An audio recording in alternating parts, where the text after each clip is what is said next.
I'd just like to thank you, George Kavassilas, for agreeing to talk with us today in this beautiful part of our planet, Earth,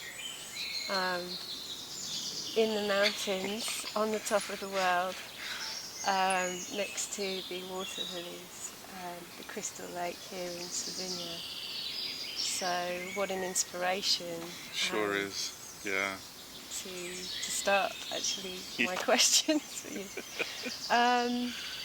So I'd just like to start by thanking you for sharing the fruits of your personal quest with us, because you've taken all these different bodies of wisdom from how I see it and integrated them through your own quest of your heart. And I feel that's what makes you stand out at this moment, and why I personally haven't heard this kind of information, and I feel that it has been quite lacking. So when we heard this, I mean, I'm an astrologer, so when I heard your vision of the universe, it really had such a profound effect on me and my friends too. So thank you for your courage, because I think it's inspired a lot of us to go more inwards instead of seeking always outwards, and to have that courage to speak our truths as well. So. Well, thank you, Emma. I appreciate that. It is an honour and a pleasure really for me to be able to do this, and thank you for inviting me along for this interview as well. I appreciate it. Okay. Well, I just want to start with right now, with the moment we're in, that we find ourselves in now. You speak of this time as being unique, that we haven't lived this time before, even though, you know, the world and time seems to work cyclically. You say that this is different. This time is different. Yeah. And it's the end of this cosmic cycle. Yeah. So I'd just like to ask you, what makes this time so unique? And what does it mean to be human now? Yeah. I'd say what makes this time so unique would be when these realities were originally created, there was an intention behind creating these realities. And there was always going to come a time when the outcome, the intended outcome of manifesting these realities was going to be achieved. And so when you look back at all the cycles that have been previously, there's a theme and there's a pattern, and there's also a design. And it becomes quite evident that humanity's been on a journey, and we've taken this incredible journey along with this incredible planet, which we call our Earth Mother. And the two together, the collective intentions of a collective consciousness or group soul consciousness known as humanity, along with the consciousness of this planet, have taken this incredible journey together. And what did we want to achieve together with the consciousness of our Earth Mother? What was, and even the consciousness of the solar system? So what was the idea, the concept and the intentions and the purpose behind, the reasoning behind us taking this incredible journey together? And that's the memory. It's so deep. The understanding of that, the knowledge of that has been forgotten. And that's what my intentions are, is to help people to remember that, to reawaken that, because it's latent inside of us. It's dormant. And that was part of the design as well. We chose that. We co-created that. Mm-hmm. Mm-hmm. And it was at this point in time along that there will be, many of us would step forward and try and help humanity to remember and reawaken. And that's why I say to people, I'm actually not teaching anyone anything new. I'm just helping people. I'm really providing triggers for people to reconnect with that, to reawaken and help them remove the layers of if you want to call it illusion, or layers of of energetic patterns that are just walls and curtains and, you know, that are stopping us from actually connecting with that and retrieving that knowledge. And because when you go deep into this, you actually, we are this design, we are this purpose, we are this intention, we are this deep down inside of us. It's not something that becomes an intellectual concept and then reality is manifested via an intellectual concept. It's not like that. We already are this deep down inside. We are all the energetic patterns behind the collective intentions of the human soul, the collective intentions of the soul of humanity, and the relationship that humanity has with this planet. We already are that deep down inside of us. So it's getting to the core and the essence of who and what we are, and that's where the knowing emanates from, if you can understand it from that concept. Yeah. So we're awakening to this truth at this time. We're all, as human beings, we're awakening to this. We are. Humanity's gone through this process, and it's just getting to this point of remembering who and what we are, because we are this already. Okay. So we don't have to. It's not like it's not the concept of learning something new.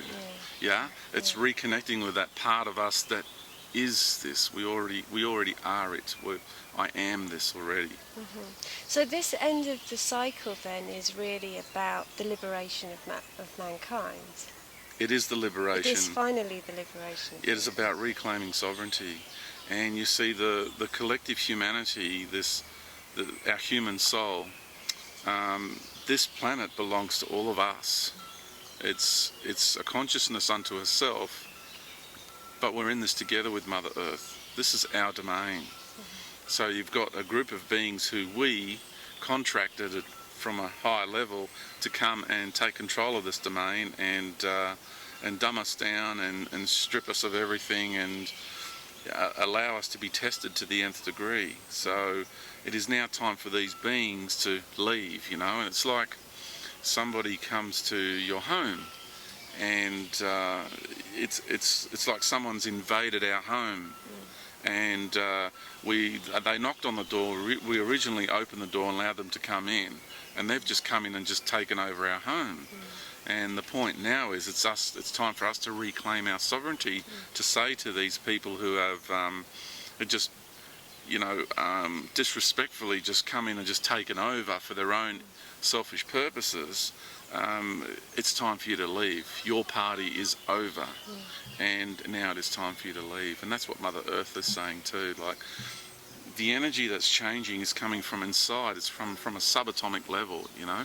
It's coming from deep within our hearts. So this place is turning inside out, and so the frequencies that are changing, that are rising up from deep down inside and changing everything, Mother Earth's doing it too. So we need to stand up and reclaim our sovereignty, and Mother Earth is doing it as well. So because it's a symbiotic relationship that we have with Mother Earth, it's nice for us to take responsibility for who and what we are, and just voice and reclaim our sovereignty and say, this is our place, it's time for you to leave. Because if these beings don't, then what they're going to find is that the energetic patterns here are actually going to become detrimental to their health and well-being. Okay. It's not going to be good for them to try and stay.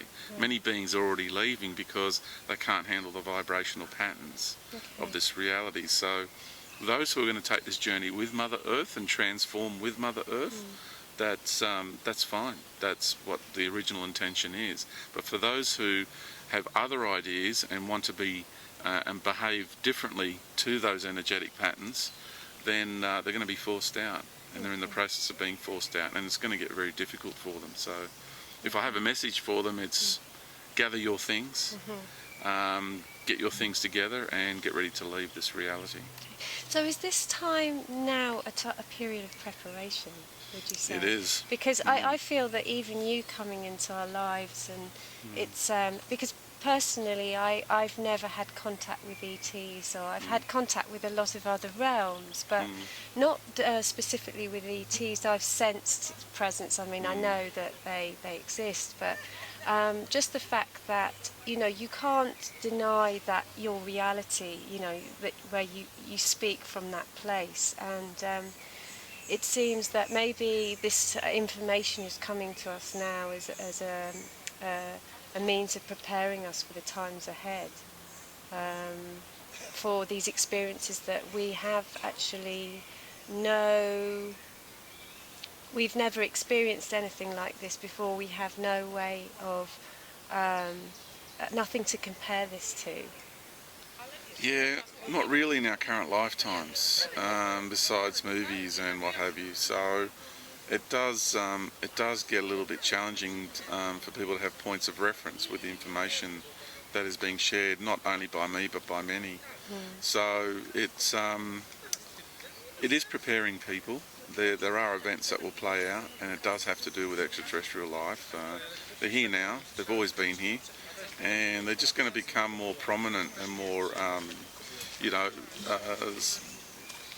they're going to show themselves. They really are, and because they have an agenda, they have a plan, and they need to implement their plans and their agendas. And it's kind of like this really, it's almost like a game. It's almost like a tussle that's going on between these off-world empires and the ones that are, you know, how they're pulling the strings on this planet already to control humanity. Did you find it hard to speak publicly about this? Because many people know this, but they fear speaking about it publicly because of ridicule. Because whenever you talk about ETs, there's a level of people that they just don't go there. Yeah, I've been ridiculed all my life because I've been experiencing it all my life, and I've tried to voice it all my life, and you go through periods of really just letting it go, and you just delve back into the matrix, into that sleep, into that slumber, into that zone of being comfortably numb, as Pink Floyd so fantastically put it.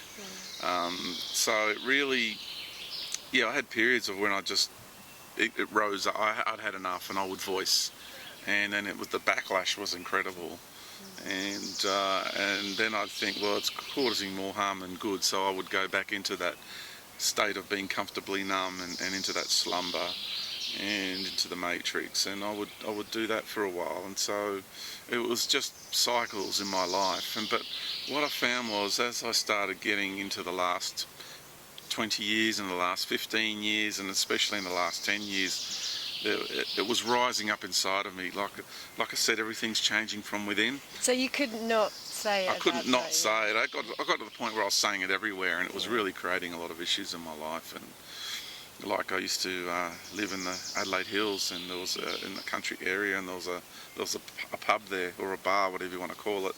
And I used to go to the front bar of that pub there, and tell all the locals there that I was being taken by ETs and interacting with ETs and being taken over to the US and underground bases and explaining the reptilian agendas on the planet and the greys and it was just crazy. And I was explaining religions, and they just really went to town on me.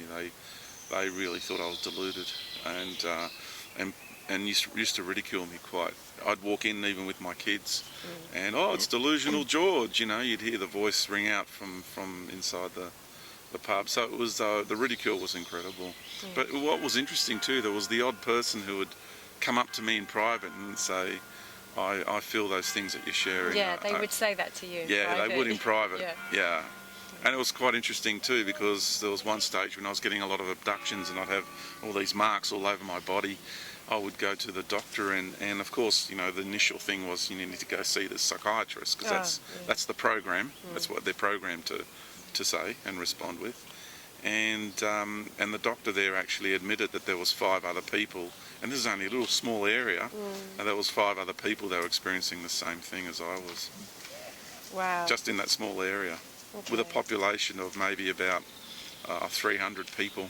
Okay. So really, when you look at those sort of statistics, that's amazing, isn't it? That it's that common. Yeah.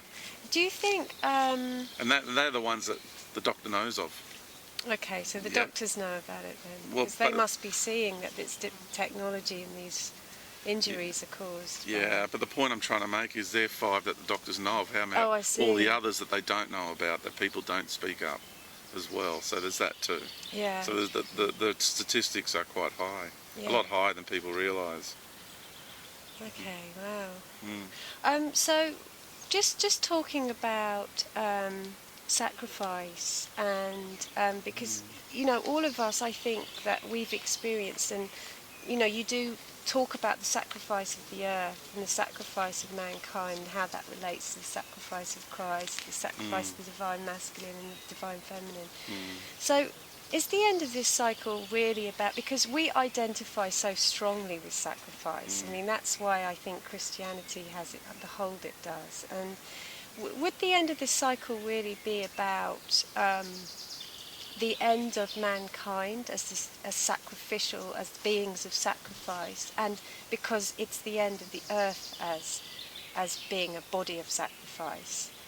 Is this the end of sacrifice, and is that why we are struggling in a way with our empowerment? Because we're so wedded to sacrifice, like physically, and our experiences. We've just been talking to you about yours, and I think most of us have experienced a sense of, well, this is the way it is. And there's a beauty in that too, but just, yeah. There's an incredible beauty in it, and it's wonderfully the way you've just put it, because we are in a life of servitude and sacrifice, even before we came into this reality. I mean, the whole point of us being here, we've actually been stripped of our divinity. We've been stripped of everything. And we had the courage to be stripped of everything and be totally vulnerable to the forces of darkness and the forces of limitation, and to come inside this reality and work it from within.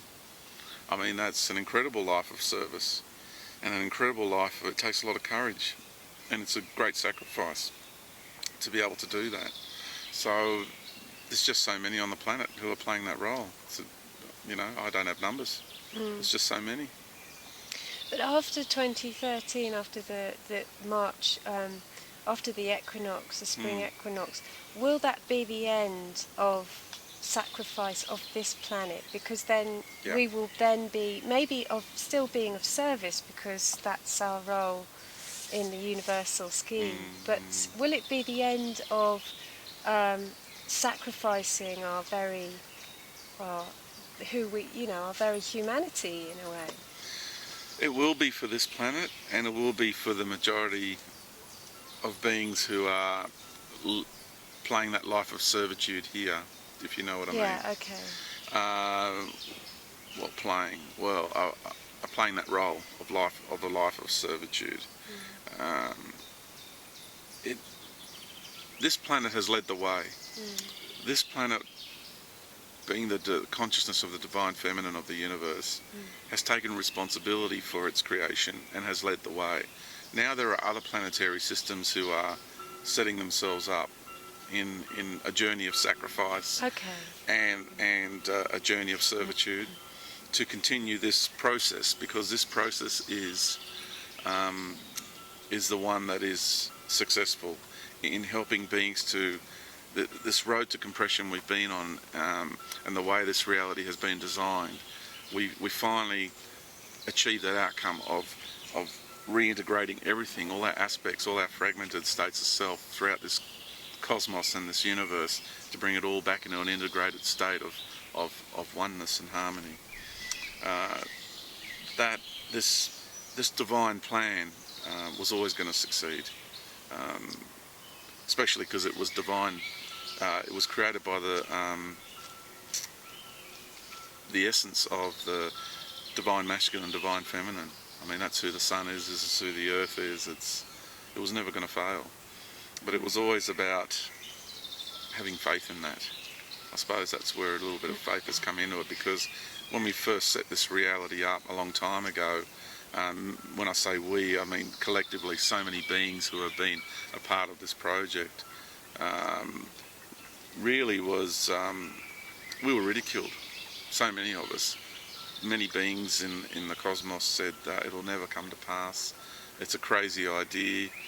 We've been persecuted and ridiculed, not only in this lifetime, not only in cycles on this planet, but even on galactic levels of our beings. for organising things on those levels. We've been persecuted and ridiculed even on those levels. So this life of sacrifice goes a long way, this concept, and the concept of being ridiculed and persecuted actually goes a long way back into life. And these other realities that are setting themselves up now are very brave indeed. So there's other beings who have manifested themselves as a planet and are going through the process of setting themselves up like this one. And the beings who don't ascend this time around with Mother Earth, who don't see it through with Mother Earth, they'll eventually find themselves going onto these other planetary bodies and continuing the process there. Okay. So this actual sacrifice, the purpose of the sacrifice was really the refinement of the soul. Yeah, well, people use the word sacrifice. It's also another word for sacrifice is actually the word allowing. Okay. It's another way of looking, at this concept we call sacrifice. It's Mother Earth has volunteered to manifest a planetary body that was going to see this process manifest and eventuate, and then she sacrificed herself so that the forces of darkness and limitation could come here and implement their plans and their agenda. You can call it a sacrifice, you can call it allowing. She allowed them to come here. Father Son allowed them to come here, being the archetypal protector of the male with his wife. He allowed them, as the consciousness of this solar system, allowed these beings to enter his body, his domain, to have access to his wife, to be able to perform or implement their strategies onto life on this planet, onto the human race and to other life forms on this planet. So it's a form of allowance, if you know what I mean. Yeah, I suppose it would be like even in private relationships or abusive relationships, it's always about the person allows that to happen. Yeah. So. Yeah. Because sacrifice creates certain connotations, and then allowance has other connotations. And for me, I say Mother Earth has allowed this to take place. And I also talk about sacrifice. I talk about how the true sacrifice of the Christ is far greater than we're being led to believe, which I've discussed often lately. And I say there's an even greater sacrifice than that, and that is the one of the Divine Feminine, and that's the one that you just never hear about. But having said that, she's offered herself up to sacrifice. It's also she's allowed this to happen, and when you say that she's allowed it, then that's when the empowerment comes into it. Okay, if she's allowed it, that means at any time she can say, I no longer allow you to do this to me.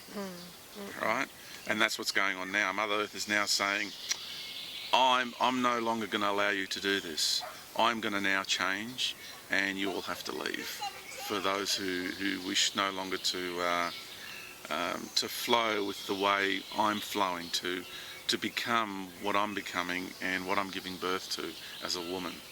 So that's to me is how the feminine is now empowering herself once again. She's stepping out from behind the curtain. That's why the women of Islam wear the veil. That's why nuns cover themselves up, because that is the feminine that's hidden behind the curtain, hidden behind the veil, and that secrecy. And now it's time for the woman to step out and reclaim her sovereignty over her domain. This is her body. We are all guests on her body. So we will finally see sovereign men, sovereign women in our lifetime. Yes, we will. Well, that will be something. Within the next couple of years. Okay. Okay. It'll be very intense over a short period of time. Yeah. A lot of people feel that it's going to go over a much longer period of time. I don't see it that way, and I don't feel it that way. I will openly admit that I could be wrong about it.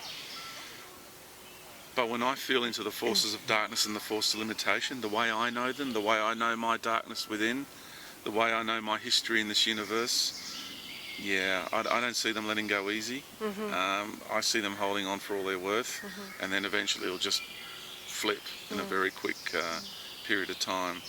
So I can't see it being drawn over 20, 30 years. I feel the big squeeze right now, and it's squeezing until eventually it just gives. Would you say that this time is a bit like a karmic clearing phase? This time that we're in right now, because and something else that really I remember is when you say about the battle of the attention, of awareness, because that's something that I can really relate to, because it's like you talk about the Christ light, and I think you can recognise that and feel connected to it, and during the course of the day it's the awareness, and it's often the emotional addiction, or it's an emotional, but just wanted to see how this, because that to me seems related to karma, and I just wondered how you saw in your vision karma, and how that relates, if this is a time of intense karmic clearing. We began in a totally balanced state, and then as we journey into the universe, we implement positive charges and negative charges of many different flavours, be it male and female and dark and light, and positive and negative attributes, and they have duality has many different flavours, and so karma is just simply going out of balance and then returning to balance. Okay. So when you've got karma, it means you've got charges, be it positive and negative, in different attributes or different archetypal personalities within oneself. And within each of those, you've got different states of balance, be it positive and negative. And so we're re-attaining balance in all those different attributes that we have within ourselves that make up our personalities. Okay. Yeah. And that's really all karma is. Okay. It's just the attainment of balance once again. Okay. Yeah. Well, great. Now I'd like to talk about stars. Stars. Yeah. So you talk about us coming to this universe to learn about the construct of light. Yeah. And I see stars as one of the primal light forces. Yeah. In the Big Bang Theory, I think stars are, a star explodes and forms all the elements that then create the rest.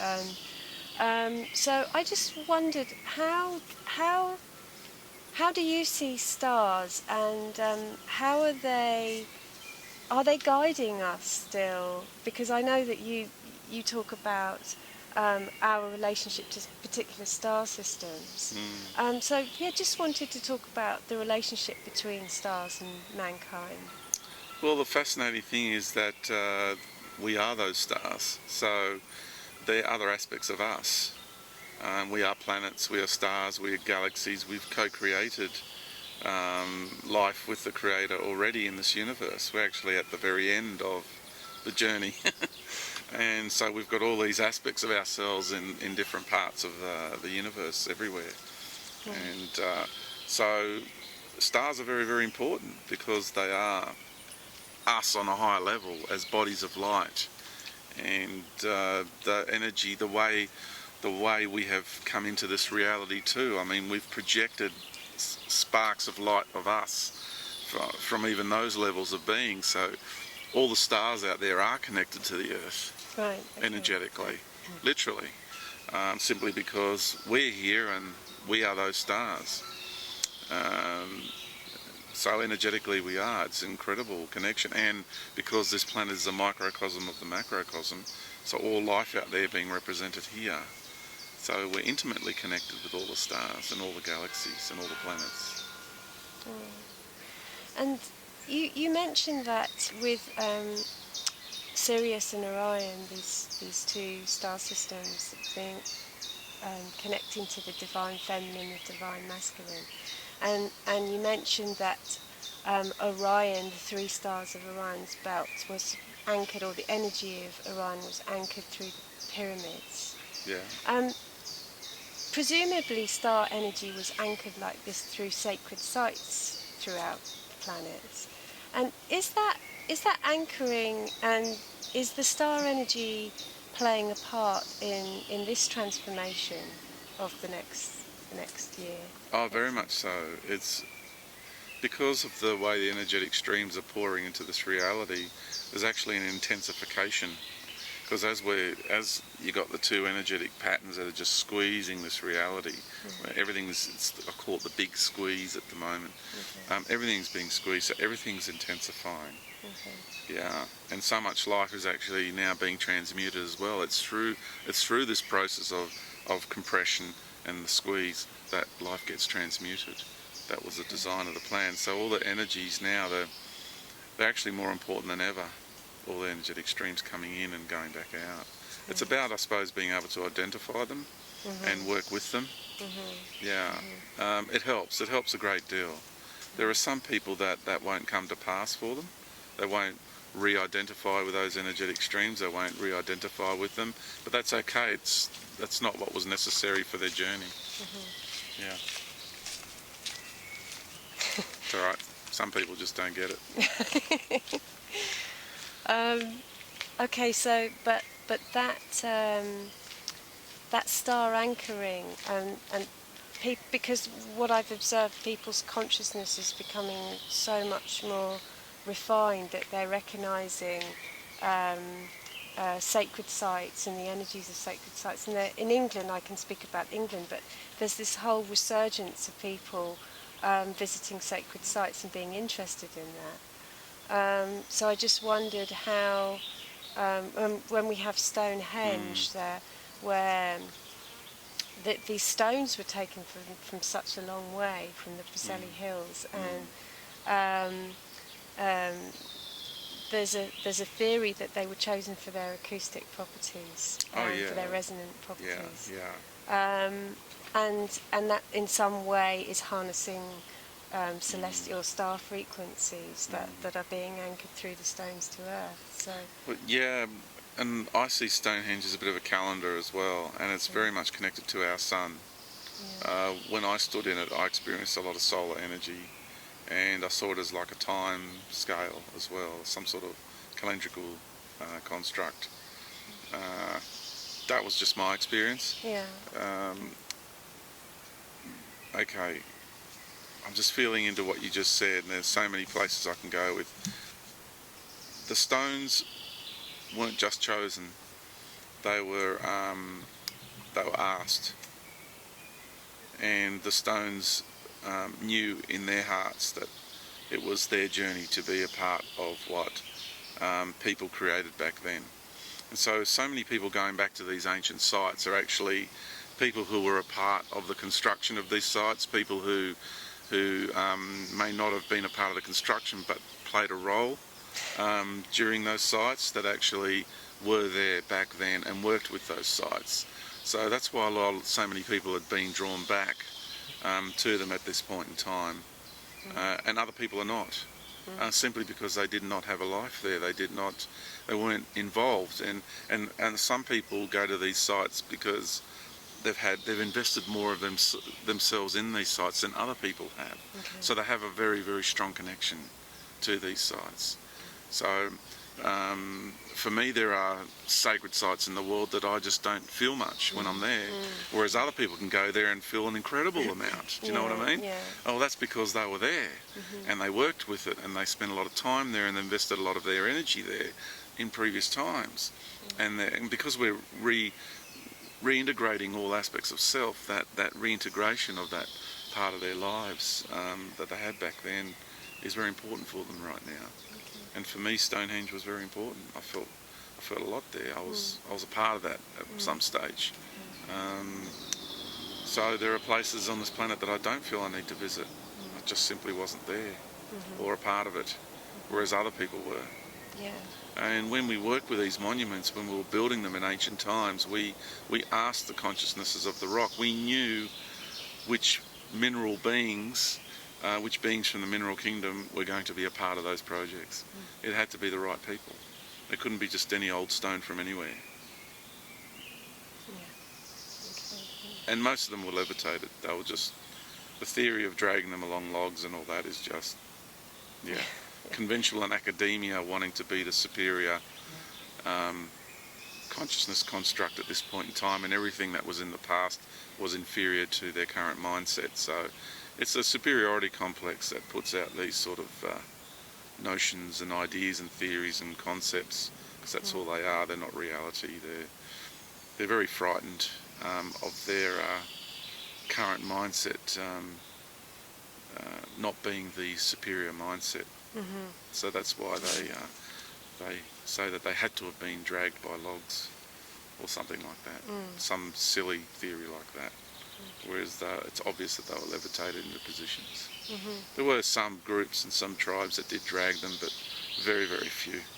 Back then, the ancient technology and the abilities we had were far superior to life now. We're far more advanced than what we are now. Yeah. We've been in the process of devolution, not evolution. Yeah, that's clear. And it's clear, it's pretty obvious. I mean, yeah. You don't have to be a professor to work that one out. Well, I just to stay, I really wanted to talk about the solar system too. Yeah. And about planetary frequencies and this idea of the music of the spheres. Each planet has its own frequency due to the speed it's travelling and the cycle it's taking, and they're creating this harmony and with the Earth. And how do you see this music of the spheres? And do you hear it? I feel it. It's reaching the crescendo. Yeah. Very soon. That's what we're in the process of. Because I heard that 2011 was the building. time of the music of the spheres, and so you got the solar consciousness who's the conductor, and I can tell you what, there is. Hello, got dragonfly down there. There's so much intensity. Music of the spheres. It's the archetypal personalities, the 12 archetypal personalities of the Creator, singing their song just like we sing our song. It's an expression. We express, therefore we express a vibration. And when we are being, we're actually shining, and we're singing our song. I like to say to people, go sing your song, sing as loud as you can. And is that just a vibration? That's what it means, because the word is the sound, and the sound is creation. And that's logos. That's what logos, that's the word of God is to be. The word of God is an emanation of sound, of frequency, of blueprint of life's patterns. That's what logos really, that is the real word of God. It's like pan, see how it all pans out, It's the natural, organic unfoldment of life. That is the word of God. It's not literature, words written in a book. That's created by men. That's not the word of God. Yeah. To understand what logos truly is, the word of God truly is. Yeah. So this music of the spheres is the harmony between all the spheres in the solar system. Yep. And that are creating so it goes beyond the solar system. It goes beyond, but right here, right now, our very next interconnectedness with life or sound vibrations is with everything in the solar system. It's our local neighbourhood. It's just like right here, we're more affected by these trees and the environment here in this little beautiful part of the world than we are by a pond over in the next valley, aren't we? So it's like we're affected by our immediate surroundings more intensely than we are by things that are further away, so to speak. Even though everything's interconnected and we do have some connection to it, it's just understanding that the music we experience from the spheres within our solar system is very, very intense, very important, because they're also a fractal. Okay. I mean, this whole solar system is a fractal of the universe. The 12 dimensions, really, of the universe, and it's quite amazing. So you talk about the 12 archetypal personalities of the Creator. Yeah. Could you just say something about that and and planetary consciousness? Yeah, I don't have a full spectrum of it. You'd probably actually understand that, being an astrologer better than I would. But what I do understand is you've got the sun as the male expression, direct, and then you have the Earth as the feminine expression of the universal consciousness, direct. And then you have other archetypal personalities. So you have Mercury, which has to do with the mind and the intellect. You have Venus, which has to do more with desire and vanity, and more the playfulness of the feminine, I suppose, in a way. And Mars has to do with more of the warrior energy. And then you have Saturn, which has to do with more of a mentor sort of spiritual guidance sort of energy, but I would say in more of a controlling way rather than a liberating way. And then you have Jupiter, which is the Amazonian warrior, female warrior energy. I don't see Jupiter as a male energy at all. For me, it's a woman.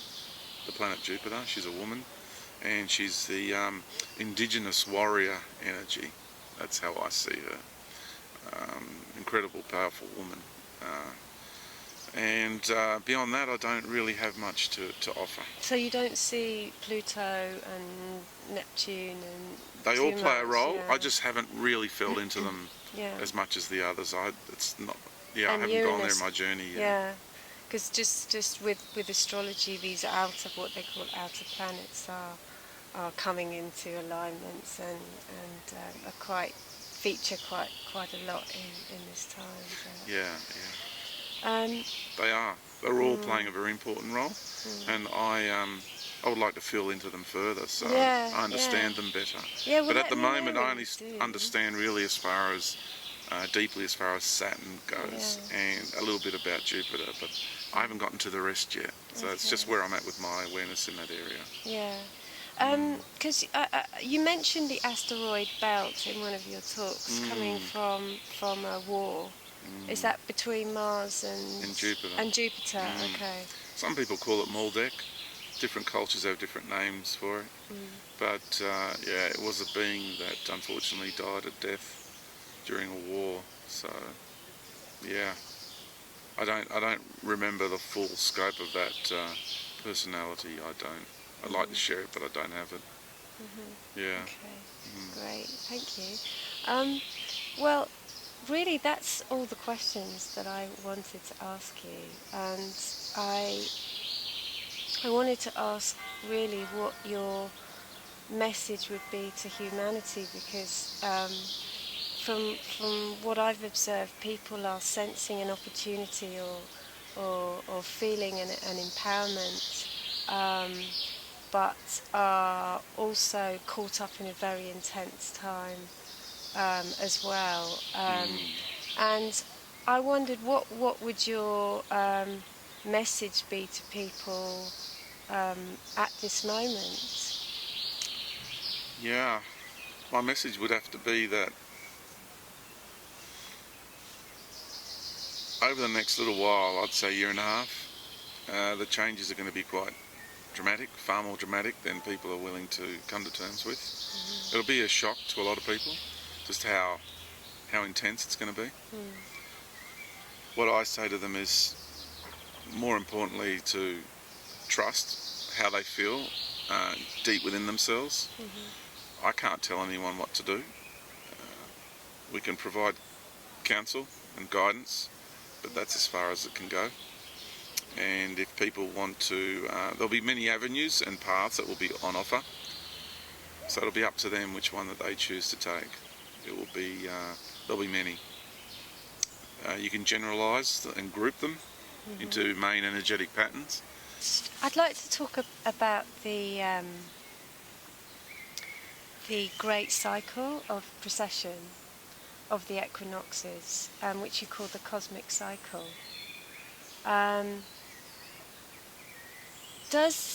In your view, does this determine these ages that we call, we're going into the age of Aquarius, and how do you see those ages? And we've been through quite a few precessions of the equinox, and just wondering why it's this one that is going to be, because you talk about a vortex, I think, of into this cycle of time. I'd just love to know a bit more about understanding this moment in the cycle. Yeah, sure. I don't recall actually calling the precession the cosmic cycle. The precession is got to do with the way our sun and the Earth revolves within our galaxy. Okay. It's the behaviour of the sun and the relationship of the sun and the Earth as it moves through the galaxy. So that's what I would call precession, the importance of precession, and it has to do with the wobble of the Earth on its axis. So when Mother Earth does one rotation like that in the wobble, it's actually a massive spiral as it moves around. Like as the planets and the Earth move around the galaxy, they're actually, it's like a corkscrew fashion, and that's sort of like a lot of the part of the equation that people don't understand how things are. It's almost like DNA strands being created as well, you know, throughout through this journey through the galaxy. And the precession is really important because it's this last incredible cycle of Mother Earth. When we began this cycle over 26,000 years ago, it was, in the illusionary timeline, sorry, but the fixed timeline of about 24,800 years ago, it was known as the cycle to end all cycles. It was what we intended from back then, to manifest life in a way which was going to see the final integration take place. So we called it the cycle to end all cycles, and we also called it the cycle for life eternal. If you're going to give the precessional cycle a name, that's what we gave it. That's the energetic patterns around this cycle we're inside of. And that's why we have so many forces of darkness and forces of limitation here who are working so hard to prevent that from being achieved. It's an incredible cycle that we're in. And it's an incredible challenge. They're providing wonderful challenges for us. Just if you can ask me a bit more about that question too. Yeah. How do you relate this cycle to the ages, the great ages, like the age of Pisces, the age of Aries, the age of Pisces, and the age of Aquarius? Because these are also connected to the precessional cycle, because the top of the axis moves every 2,000 years through a particular sign of the zodiac, defining that age. And I just wondered if, with astrology we talk about moving into this age of Aquarius because of the end of this cycle, and if that corresponds to your vision. Well, it does, even through sacred geometry, because if you look at with what we call the Platonic solids, if one is to achieve a higher level of consciousness, then we do it via nesting an icosahedron inside a dodecahedron. It happens with nesting all of them together. Icosa being the water symbol, and to achieving access, it's like the baptismal waters. If you want to achieve access to the higher consciousness, to integrate with the great ocean of life, like the Buddhists call samsara, it's the opening of a lotus flower. It's wonderful symbology we have right here with us in the sacred waters. It was, when Arthur returned the sword to the Lady of the Lake, it was, the knowledge being returned to the sacred waters. And on this planet, it's the divine feminine that grants access to these sacred waters. So 2012, when you look at the dates of 2012, it's exactly that. It's Icosa and Dodeca together. So entering the age of Aquarius has to do with re-entering into the sacred waters, is once again reconnecting with the Great Spirit, with the great ocean of consciousness and awareness. So it's very symbolic. It's spot on. And so is that where the wisdom comes into it? Because if the sword is being returned to the lake, the sword is wisdom. The sword is wisdom. So is that why wisdom is the tool for empowerment at this time? Yeah, knowledge and wisdom and truth. There is only one great truth in the universe. Even though people like to, speculate that all truth is relative, We can go on for a long time in that discussion. I've done it so many times before. You know, they like to play that because that card, because then they can. You never actually get your hands on anything tangible then. Everybody's always floating in the sea of uncertainty and having their own individual little perceptions of what life is. But when you reconnect with that great ocean of life, when you reconnect with those sacred waters, you reconnect with the all, which is what I've experienced in this lifetime, and you realise that there is only one great truth. And that's the way things are. That's what truth is. It's just how things are. And the universe is structured in a particular way. And we all exist beyond this universe, that we are infinite, and you just reconnect with life and the knowledge of life and the real truth. And when you wield that in this reality, which is full of lies and illusion, you cut through the lies, you cut through the illusion, and that's why the truth hurts, because someone's ramming that sword into you in that moment, and it's like, ugh. When we're trying to be deceitful, or we're trying to be egotistical, and we're trying to impose illusions on people, someone will just fire this real direct truth at you and tell you exactly what you need to hear in that moment, and it's painful. It really hurts, because they've just driven that sword into you and into your ego, basically. And that's so important. The age of Aquarius is perfect. What better way to achieve that? Than the age of Aquarius. It's exactly what we're entering. We're re-entering the sacred waters of life. Wow. And you mentioned in one of your talks that everybody present would be using their wisdom. I think you mentioned that, and that there was this awakening of wisdom, that people would be using it in this time. And it just seems to be making sense to me now you've explained it, that as this sword relating to this time that's entering the lake, and so will we have to step into our roles as these beings of wisdom? Well, yeah, because it'll rise up inside of you. You'll be left with no choice, basically. For some people, they don't have a big role to play. For example, they don't have a great deal of responsibility in this lifetime, but there are those of us who do. I'd much rather be just sitting at home doing some gardening and not worrying about too much. You know, seeing my children on a regular basis and having a good time with my friends, and I'd rather be doing that. But here I am. Mind you, it's a beautiful part of the world to be. It's not so bad to be. But to have to travel around a lot, live out of a suitcase, and to have a very grueling schedule. There is an arduous side to this process. Surely there's a trade-off. Look at this beauty we get to experience here. But it's hard work, but I have to do it. I can't not do it. This is my path. This is my journey. This is my responsibility, and this sense of responsibility and obligation comes from a soul level. It's so deep. You realise I call it the great work. Everybody has their great work, and this is my great work. And I suppose some people's great work could be staying at home with the kids then. That's it. There's no judgment. Yeah. Everybody needs to follow their path, and that will be all the right notes that create the right melodies, that create the right symphony of life in this reality. All anybody needs to do is just be. I'm just being, you're being. So you get to ask me these great questions because you feel obligated to do so. And yeah, there's no pressure on. People don't have to do what we're doing.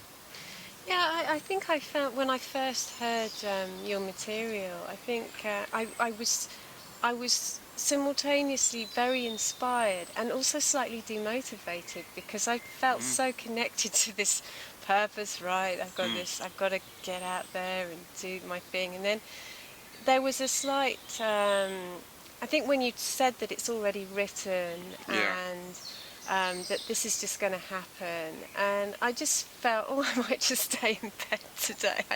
There was just an element of that demotivated me. Yeah, a lot of people feel that that's what I'm doing. I'm disempowering people and demotivating people, and it's actually quite the opposite. When an ego first comes across, including my ego, when I first came across this level of information, I felt like just staying at home, and what's the point? You throw your arms up in the air and go, couldn't be bothered. What's the point? It's already happened. Yeah. And that was my ego really struggling with the concept of the future's already happened. You see, our egos don't like that concept. Because hang on, I'm meant to be in control is what the ego says. And, you know, an ego's not a bad thing. Egos are so important, we wouldn't be who we are without them. So for me, ego's not a dirty word. As an Australian or New Zealand band Skyhooks used to sing, ego's not a dirty word. And it's true, it's not a dirty word. Egos are who we are as well on this level of reality. So it's about embracing our egos. What's important though is not to allow the ego to control your everyday life. The ego needs to surrender to the greater aspect of self. And once you can do that, once you can get the ego to surrender and work with the greatest essence of self, then everything's flowing synchronistically. Then you have this experience and this reality which is just totally wonderful. The shift that happens and the way you experience life just changes. And you move through the matrix and incredible things occur. People call them miracles, but it never ceases to amaze me. You get to a point where wonderful things, you don't get so surprised by it, but they never cease to amaze me. Every time I have these wonderful synchronicities, these wonderful experiences, I'm always amazed by them. Life is, what's going on here, what we've created here is just nothing short of genius. It's pure genius. When you really take a step back and you look at what we've created here collectively, it's genius. Yeah. Yeah, it's just something to get a handle on, being part of this creation, but it being inevitable, I think. Yeah, But, well, that's the challenge. That's where it. wisdom comes into it. Have you got what it takes to have the knowledge of what's to come and then continue to live your life? So you're walking between worlds. You're walking between future timeline and present. You know, you start walking between different realities. So you know what's happening in the future, but you also have your responsibility of life in here, in the now moment, in the here and now. And it's about it's about having the ability to traverse timelines and traverse and walk between worlds and dimensions and even universes. When you understand that you exist beyond this universe. Not as good at that yet as usual. Well, when you know crossing that, the road is already. yeah, crossing the road, yeah. Yeah, what did the chickens say? We went to cross the road. Look out! Yeah, so yeah, sorry I had to throw that one in. So when you understand that you come from beyond this universe as well, you know, we're not only walking between worlds, but we're now walking between universes. So it's an incredible place to be, this state of awareness to have, and to continue to function here. Because what you're doing is you actually end up, while you have an awareness of all these other aspects of self, you're continuing to honouring your journey here, this aspect of self. You honour and respect this aspect of self. And you honour and respect life around you, because this aspect of self is role-playing for others. And so you're honouring and respecting life around you, you're honouring and respecting others as well. Because if you have this intention where you just want to, future's already happened, don't really care about anything, I think I'm just going to go and, you know, curl up in my lounge and just do nothing. Well, that's well and good, you know, I honour a person if they want to take that journey. But what about all the teachings they can give other people? You know, all the interactions, all the learnings, and everybody's got wisdom. There's so much to give. So this is about responsibility, it's about self-respect, it's about respecting others. Yeah, that's what really, this is about self-empowerment. This is about reclaiming sovereignty. This is about singing your songs. It's about sharing your wisdom and not being afraid to. This is about getting up and having that voice and not being afraid to anymore, because I hope people can see that I'm showing the way that it's now safe to do this. It really is safe for us to get up and have our say. This concept of people being knocked off or being killed because they voice their opinions, no, they're in a different construct. That's why it's happening. when you go from universal law LAW and you shift over to universal law LORE, where it's just this natural unfoldment of life. You walk a sacred path. Wow, that was a trout then. Yeah, bit of activity in the water. So there, that being obviously agrees with me. You walk the sacred path, and everything's safe. As long as your ego doesn't get the better of you, then you're going to be okay. Then, as long as you can hold and maintain that integrity within that construct of just organic unfoldment, natural unfoldment. And wow, another one jumped over there. They're getting a bit active. They're enjoying this. That was a big fish, wasn't it? Yeah, was it huge? No, it was about. We're talking about trout about that big. Was it? Yeah. Here we are. Yeah. The lake of wisdom. And this is the point I want to make too. This is really a good setting, because if you look here, you look and you see this incredible beauty, don't you? In all honesty, when you look, the beauty here is nothing short of amazing. You've got dragonflies hovering over the lotus flowers. I mean, it's just simply stunning. But also the amazing thing about it is when you look beyond, when you look deeper, you see that everything's killing everything in order to survive. Yeah? And that's the dualistic nature of things here, isn't it? The duality that we experience here. It is duality. So while she's very beautiful, just beyond that beauty is a very barbaric existence. Everything has to eat everything has to kill everything. And that's the part of the equation so many people leave out in this ascension process. We can't continue to have the vibration of this natural environment. It's a particular vibration, and we've come inside of it. So those vibrational patterns were serving their purpose. So you have a barbaric environment, and then beings come inside and they get the opportunity to be barbaric, and within that environment it's a frequency match, right? It facilitates those experiences. So if we're going to ascend and become these beings of love and light, and to be in harmony with life, then we need an environment that's going to suit that, it's going to match that. We need a vibrational pattern that's going to match that. So the whole of the Earth's crust and the natural environment that lives upon it, it needs to go. And when you can connect with the natural kingdom, with the spirits of the natural kingdom as well, the consciousness and the essence and the elders and all the councils of all the different plant kingdoms and animal kingdoms and insect kingdoms and aquatic kingdoms, then you begin to realise that they're all preparing, they're sorting out who's going to go through and who's not, and they're all preparing for ascension as well, because the whole natural kingdom is now changing. But you said that there will still be an ecosystem. Yes, there in will. The fifth dimension. Yes. So will that be a sort of, will that be similar to this? But it will look like this to a degree, but everything will live off light energy. Nothing will consume, because you look at the human race, you say we are consumers, right? Well, so is the natural environment. Everything's consuming everything to survive. So you've got your natural consumers, and you've got humanity who live. We've created more of a synthetic construct that consumes the natural world, but we're still consumers.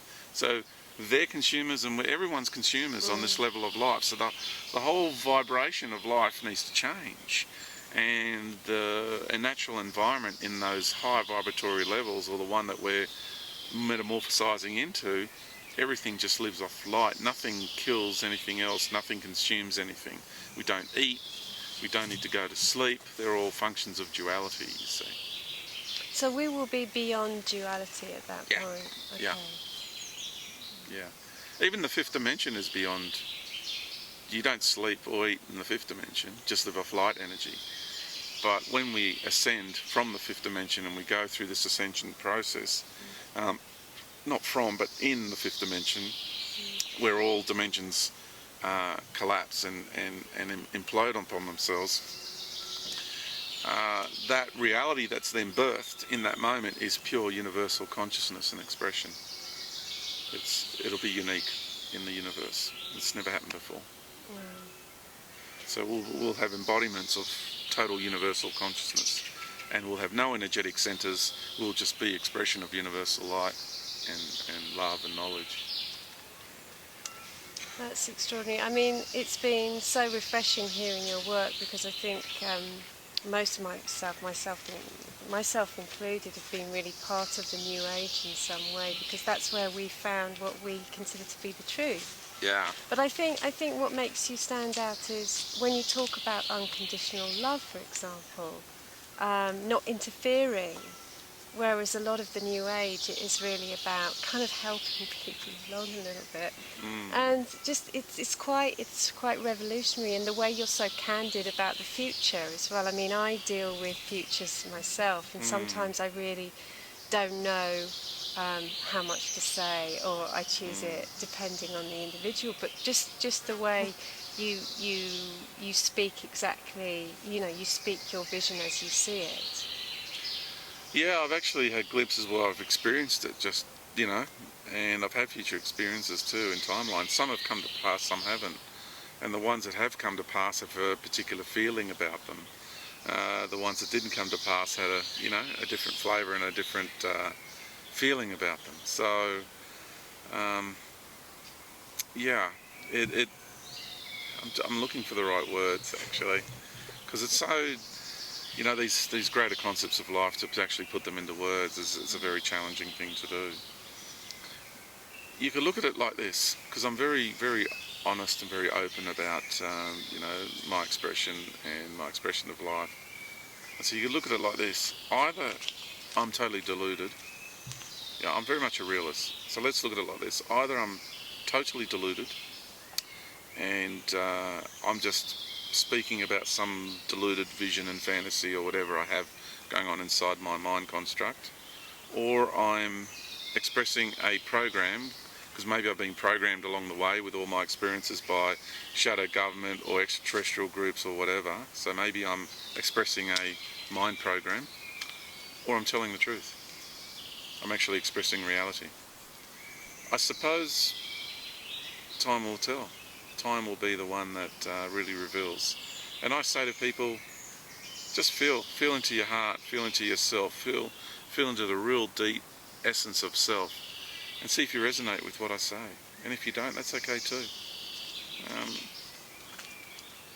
I also share with people, these concepts that I share. When I talk about the essence of Mother Earth, the consciousness of Mother Earth, that always seems to be left out of the equation in people's contemplations, in people's equations, in people's concepts and their ideologies, their philosophies. It's like I had this meeting the other night with this gentleman who was a representative, an ambassador from another paradigm, and he said to me that they sit in council. They sit in council. Many ET races are sitting in council, and they're preparing to come to the Earth. Some are already here, like himself, and other races have made contact. And within 10 years, they're going to clean up the Earth and reintroduce humanity back to the galactic community, and they're mentoring humanity at the moment. And I said to him, and they've got great technologies which are going to help us out and all that.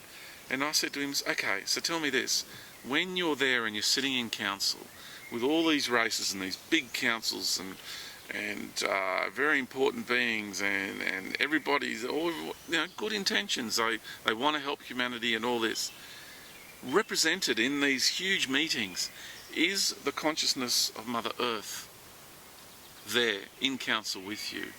Is the consciousness of the sun, the solar system, there with you, present at those meetings?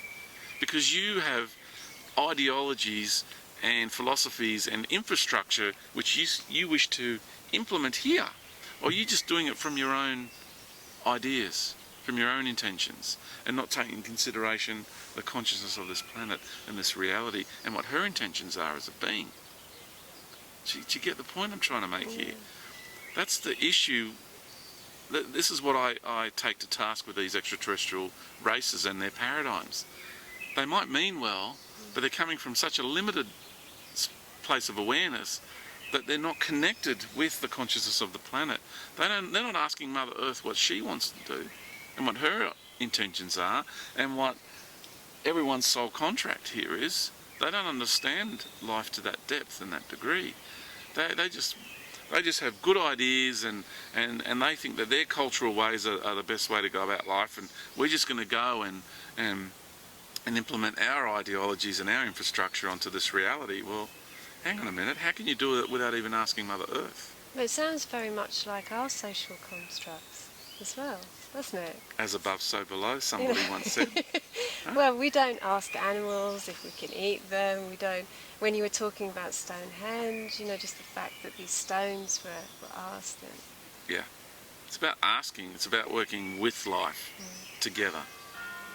That's what it means to be connected. That's what it means to be one with life.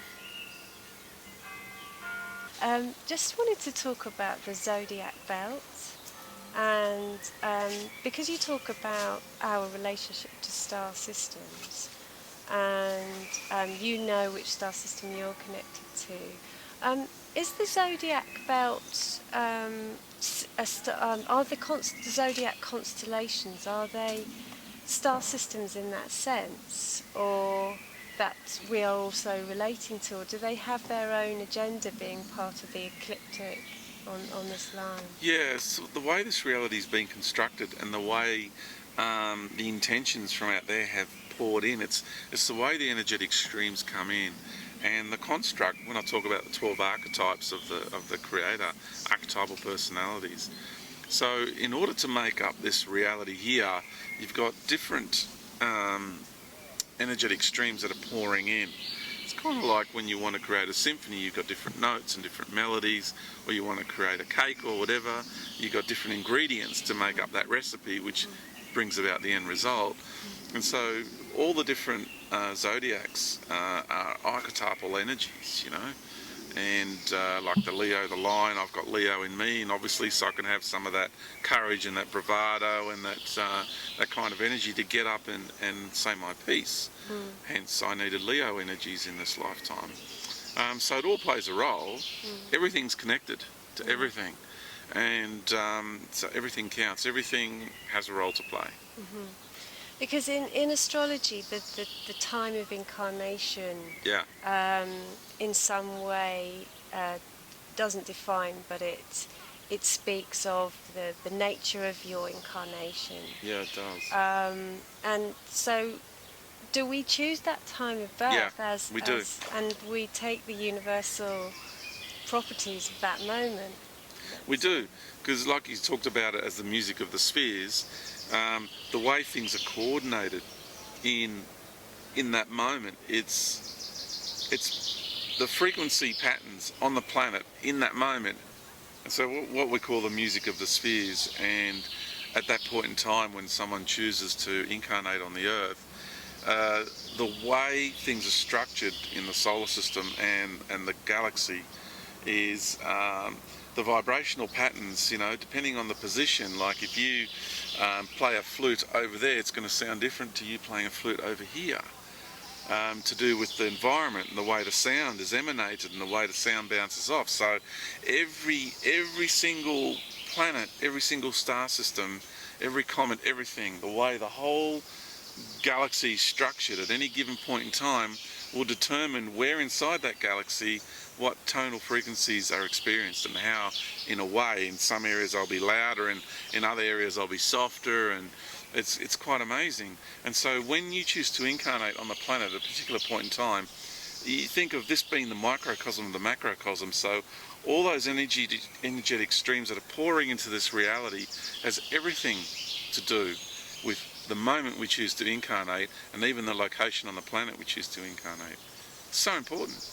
It's got everything to do with it, because in that moment, that moment of conception, not only between the man and the woman, but not only between our essence, when we project from the core of the sun to the core of the earth and into the core of our incarnational construct, that moment of conception there as well. Wow, those harmonies in that moment then are the foundational frequencies for that lifetime. Wow. it's really, yeah. And that's the music of the spheres that's been forgotten. That's poetry, isn't it? It is. It's if you could see the amount of energy and the energetic streams. I'm only getting glimpses now as I'm talking to you. I'm seeing it from all those perspectives and seeing all the energetic streams pouring in, and the symphony that is being created in that moment when a being is born on the planet is, I'm having problems verbalizing it. It's phenomenal. Wow. There are no words really to describe it. I'm struggling to find the words, to be honest. Yeah. It's like a unique unique melody of its own. Melody, harmony in that moment. Each life is unique. Each moment is unique. Right now, this moment we're on the planet, we actually pre-organised to come here and have this conversation here because we're harmonising our harmonies, our resonance, our songs that we're singing here together, and the conversation is creating a harmony, the expression of the information we're sharing. It's like acupuncture on Mother Earth in this point in her body. It's and we're harmonising with the lake and everything. It's just perfect. So sometimes we're not aware of what we're really doing. No. Is it because you talk a lot about what people are doing when they're sleeping? And, sometimes we are really activating or energizing or balancing, and we're not really even aware of this role that we're playing. No, our awareness is, and even mine is still so limited. I was just explaining those frequencies and harmonies. I just got a glimpse, and I've had to let go of that because I was being overwhelmed energetically and emotionally. It was hard for me to verbalise. So I've had to let go of that. So I've let go of those energies. Now I'm in a different vibrational pattern. Yeah. Our awareness is so minuscule at the moment. It really is a tiny drop in the ocean. Yeah. Amazing. But when you get to these higher levels of awareness in the universe, to have that all-knowing is phenomenal. To feel life, it's a fullness. You experience a fullness. We no longer have that emptiness within. We're really experiencing that fullness from within. Is it the case that really there's only so much we can actually take of that? Because sometimes I do feel like, it's blowing my mind, and It is. At the moment it's so much, but soon we're going to morph. It's going to be okay, because this aspect of ourselves is merging with the greater aspects of self. And it's that merger when it happens. So we're getting closer to that merge.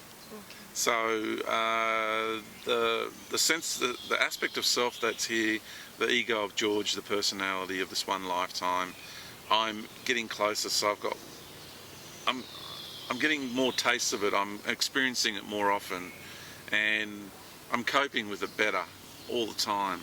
But I still can't hold that charge for a very long period of time. Like when I do my talks, for example, an all-day talk, I'm holding a large amount of charge. There's so much more of me present in that moment. I do it for so long that I actually get really tired the next day, because my physical body, having to cope with that much energy at this point in time, it's not coping too well with it. Yeah, I was going to say that we, you experience this expansion of consciousness, but we're still in these quite frail human bodies that we have to. They call the shots really at the end of the day, don't they? Well, yes and no. Yeah. We feel like we're limited by them, but our bodies need to be still limited because we're still inside the matrix of limitation.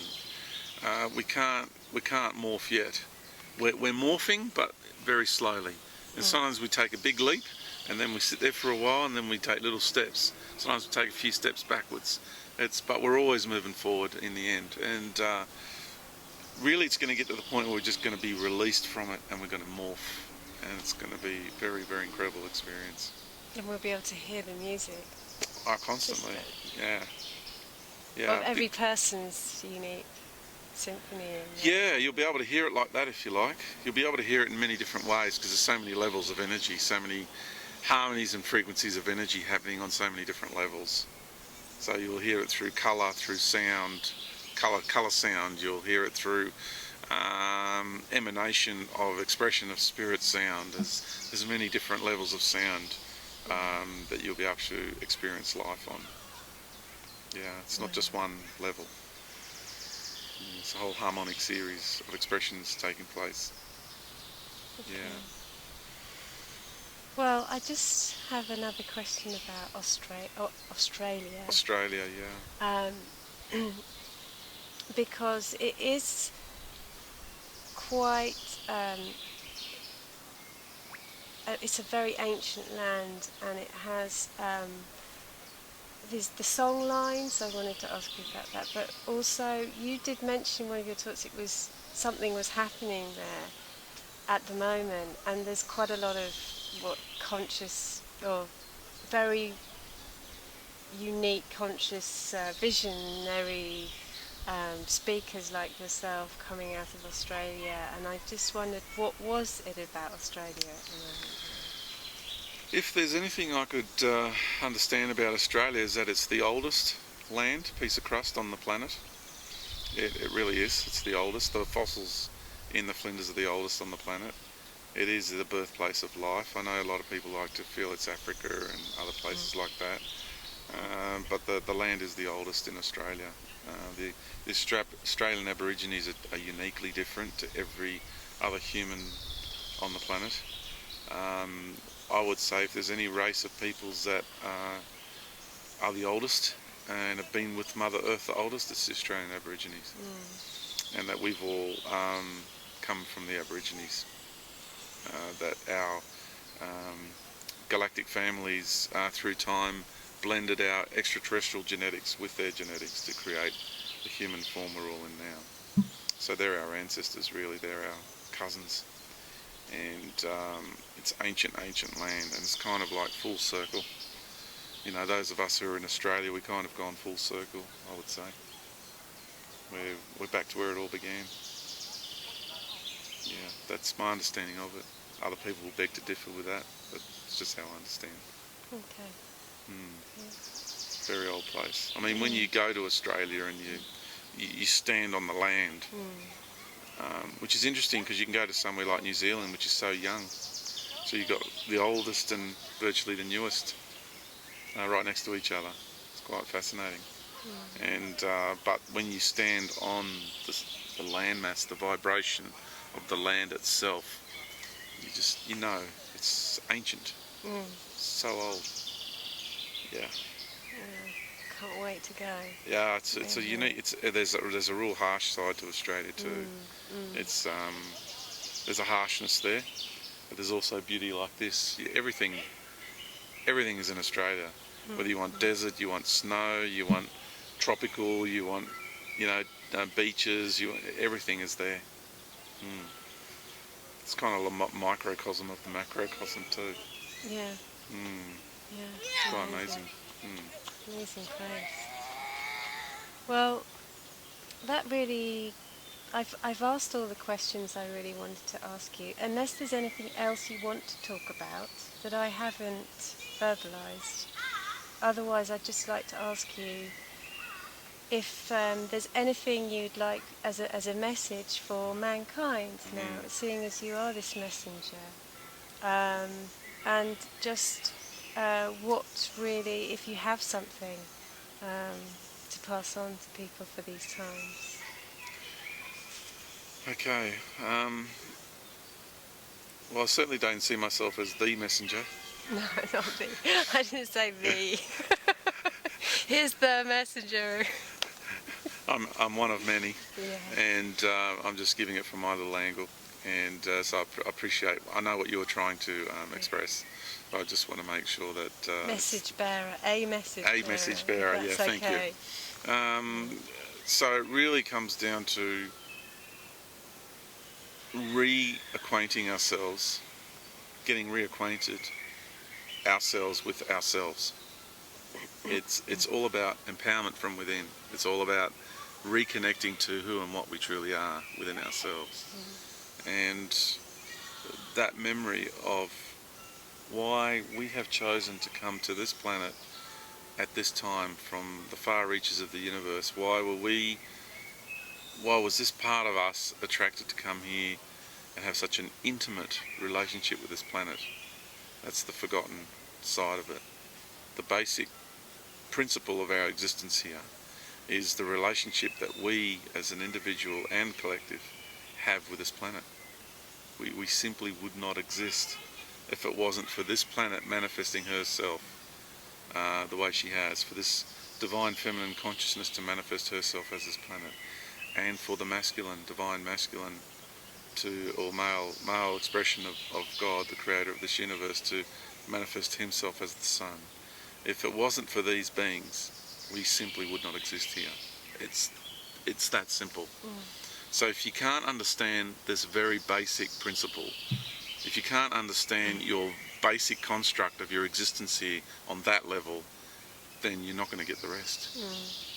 You're going to go from this awareness in the matrix to some high-end mind-bending philosophy or some false deity or some, that will just is designed to capture your awareness and lure you into one of their domains. Your very basic awareness of your very existence here, then how can you possibly be expected to get the rest? Because I think the thing that is so simple but so powerful about what you say is the light, that taking the Christ light out, for me that was quite revolutionary, because so many people ask for guidance from outside of themselves, from God and the angels. So many people, there's even speakers, right? There's even speakers, very well-known speakers, I'm not going to name names, who will say that the return of the Christ is a collective thing.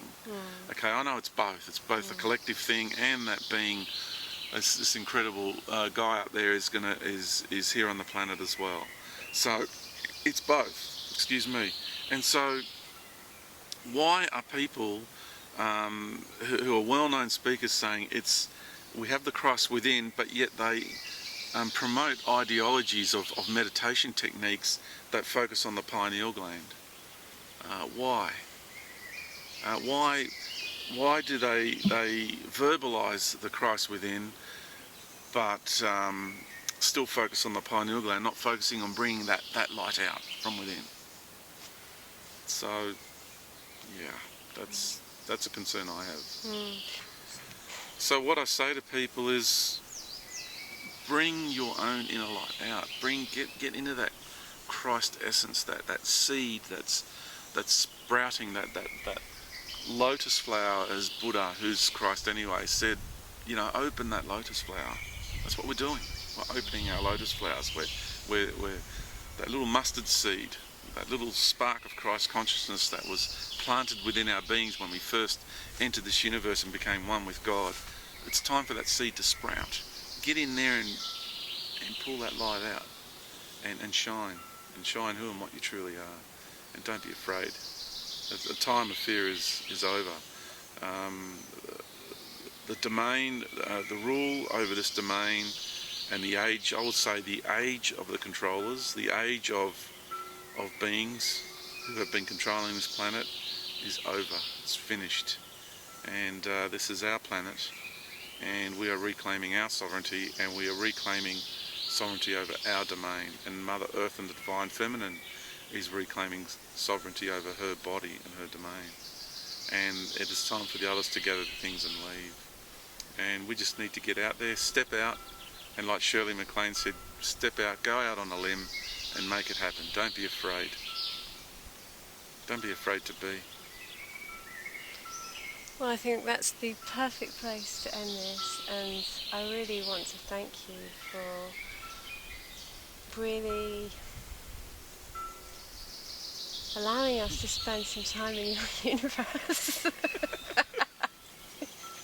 Because it's really just to see this universe and to be in this universe has been truly an education. I mean that. Yeah, and me in your universe. Yeah. So, Thank you for allowing me to spend time in your universe here today as well. Yeah. So I wish you well. I mean, may all our lotus flowers blossom. Oh yeah. It's very symbolic, isn't it? Yeah. Thank you. Slovenia. Thank you, Slovenia. Yes, the only country with the word love in it. It's Slav.